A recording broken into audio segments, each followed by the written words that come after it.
Hey guys, so today I wanted to talk about my first theater viewing of 2018 actually, and that is the 1517 to Paris. Now, you might think I'm crazy, but this is actually only the second Clint Eastwood directed movie I've seen, and I'm pretty sure I've only seen one movie with him actually in it. Yeah, that's kind of nuts. But anyway, if you're unaware of this movie, it follows the story of three guys who managed to stop a terrorist attack on a train to Paris.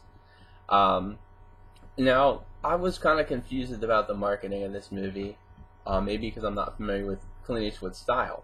But I was kind of expecting something like The Commuter, where it's just like, oh, it's an action movie on a train. All right, well, three guys, an hour and a half of trying to get this terrorist. No, that was not the case. It actually was about an hour and 10 minutes of background story of the three guys and basically them finding their way in life, and the story of how they managed to get to the train. So the three guys were played by the actual, I guess, soldiers' friends who actually stopped the terrorist plot. I thought that was pretty cool. Not just hiring high-profile actors to do it and getting the real deal. And they all just did a phenomenal job, being themselves.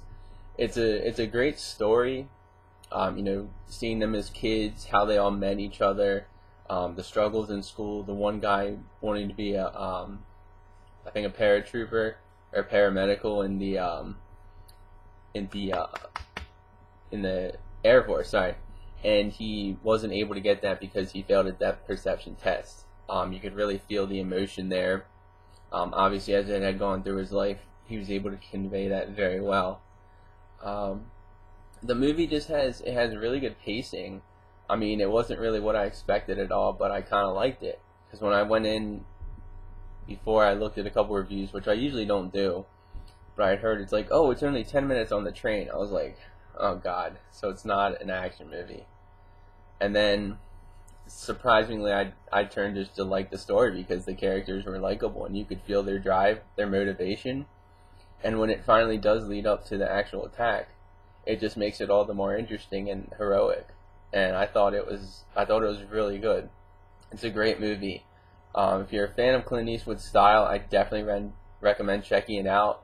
Don't go into it thinking it's an action movie, but if you're looking for some entertainment about a true story with about three soldiers, it's a great movie that represents our military, and the heroic acts of random civilians. Check it out. I definitely recommend this one.